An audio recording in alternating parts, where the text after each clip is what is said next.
तलीप पोत के घरवा अंगना हो गई नी तैयार। ए जी लीप पोत के घर अंगना हो गई नी तैयार। ए जी सुनी ना, ए जी सुनी ना, कल साकीने जाएम बाजार। ए जी जाएम बाजार। ए जी सुनी कल साकीने जाएम बाजार। ए जी सुनी कल साकीने जाए। लीप पोत के घरवा अंगना कर दिहनी तैयार। ए जी लीप पोत के घर कर गई तैयार। ए जी सुनी ना, ए जी सुनी ना, कल साकीने जाएम बाजार।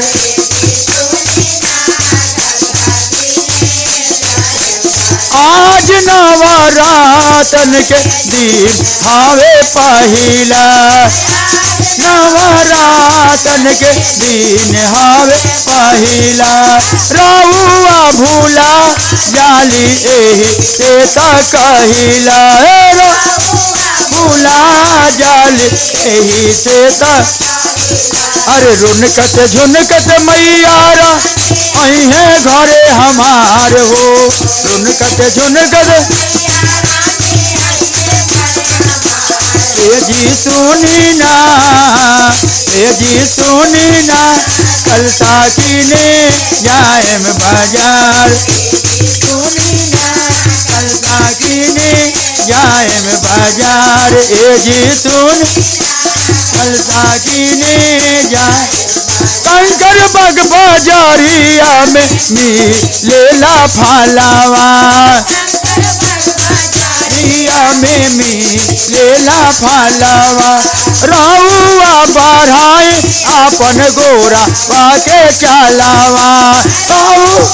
बढ़ाई अपन गोरा पाके चलावा। अरे 12 भगते मैया नी आई है घरे हमार हो।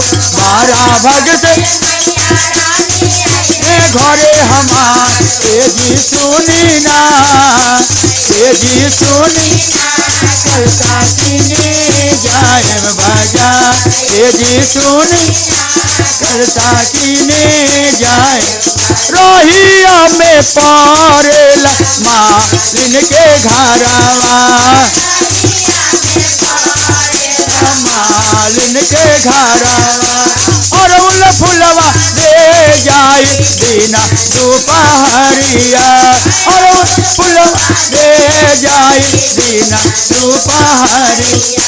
अरे 12 भगते मैया आई है घरे हमार हो। 12 भगते आई है घरे हमार। ए जी सुनी ना, ए जी सुनी ना, कल साकीने जाएम बाजार। ए जी सुनी कल साकीने जाए। लीप पोत के घरवा अंगना कर गई तैयार हो। लीप पोत के हो गई तैयार।